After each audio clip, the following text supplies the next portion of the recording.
امام اعظم ابو حنیفہ رحمہ اللہ ہمارے امام جن کے ہم مقلد ہیں، ان سے کسی نے پوچھا حضرت علقمہ کے بارے میں، حضرت اسود کے بارے میں، دونوں ہی جلیل القدر تابعی ہیں. کسی نے پوچھا کہ حضرت یہ افضل ہیں کہ یہ افضل ہیں؟ تو امام اعظم حنیفہ رحمہ اللہ نے فرمایا کہ ہمارے لیے تو یہی بہت ہے کہ ہم ان کا نام اپنی زبان سے لے لیں. یعنی وہ اتنے بڑے لوگ ہیں کہ ہم ان کا نام اپنی زبان سے اگر لیں تو یہ ہمارے لیے یہ بھی اعزاز کی بات ہے، خالی ان کا نام لینا.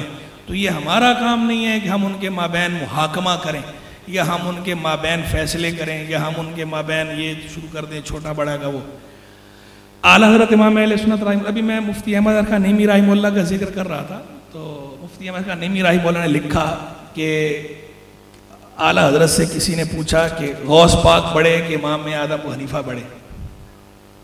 تو انہوں نے کہا امام غوث پاک بھی سبحان اللہ علی الراس والعین، امام اعظم بھی علی الراس والعین، ہم ان کے بھی غلام ہیں، ان کے بھی غلام. تو اعلیٰ حضرت سے بولا کسی نے پوچھا کہ غوث پاک بڑے کہ امام ابو حنیفہ بڑے، امام اعظم بڑے؟ تو بولا غوث پاک، اعلیٰ حضرت نے فرمایا کہ امام اعظم ہماری شریعت کی آنکھ ہیں، غوث اعظم ہماری طریقت کی آنکھ ہیں. تو اس نے آگے سے کہا کہ اچھا چلیں یہی بتا دیجئے دائیں آنکھ کون سی ہے؟ تو فرمایا اس میں دائیں بائیں کا کوئی فرق نہیں ہے، یعنی اس کی بات میں نہیں ہے. یہ بات مفتی احمد خان نعیمی رحمہ اللہ نے بیان فرمائی ہے. یہ اگرچہ اعلیٰ حضرت کی براہ راست کسی کتاب میں میری نظر سے نہیں گزری، لیکن انہوں نے فرمائی ہے تو یقیناً کسی سے سنی ہوگی. اور اعلیٰ حضرت رحمہ اللہ نے خود بھی یہ بات فرمائی جب ان سے پوچھا گیا ہے، فتاوی رضویہ میں سوال موجود ہے، جب آپ سے پوچھا گیا کہ امام اعظم افضل ہیں کہ غوث اعظم افضل ہیں، تو آپ نے باقاعدہ اس پہ جب کلام فرمایا تو یہی مثال پہلے دی امام اعظم سے جو سوال ہوا تھا حضرت علقمہ حضرت اسود والی. اور پھر آپ نے جو کلام فرمایا اس کا خلاصہ یہی ہے کہ ہمارے لیے یہی اعزاز کی بات ہے کہ ہم ان ہستیوں کا نام لے سکیں، ہم ان ہستیوں کا نام لیں، یہ اعزاز کی بات ہے. چہ جائے کہ جو ہے ان کے مابین محاکمے کرنا یا ان کے مابین فیصل بننے کی کوشش کرنا. یعنی حیرت ہوتی ہے وہ بندہ کہ جو گھر کے اندر جس کی کوئی بات سننے کو تیار نہ ہو، ڈھنگ کا کوئی جملہ نہ بول سکتا ہو، وہ بھی صحابہ کرام اور اہل بیت اطہار کے مابین معاملات میں فیصل بننے کی کوشش کرتا ہے.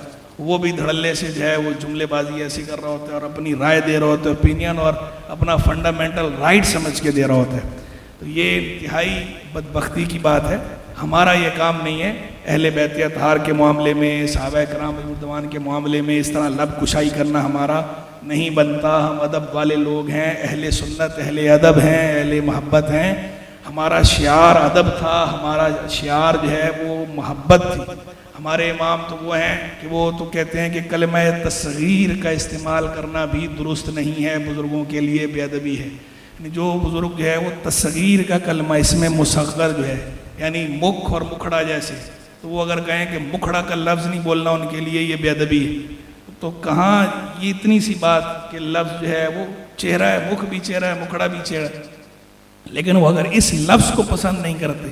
اور کہاں یہ بات ہے کہ آپ کھڑے ہو کے فیصلے کرنا شروع کر دیں. وہ بھی ایسے کہ جب اس طرح فیصلے کرتے ہیں تو ایک نہ ایک طرف کی آپ توہین کے مرتکب ہو جاتے ہیں علم نہ ہونے کی وجہ سے. تو جو ہمارے اکابر کا طریق رہا ہے اسی طریق پر رہیں، اکابر کے طریق کو نہ چھوڑیں، ادب کو ہمیشہ ملوز رکھیں.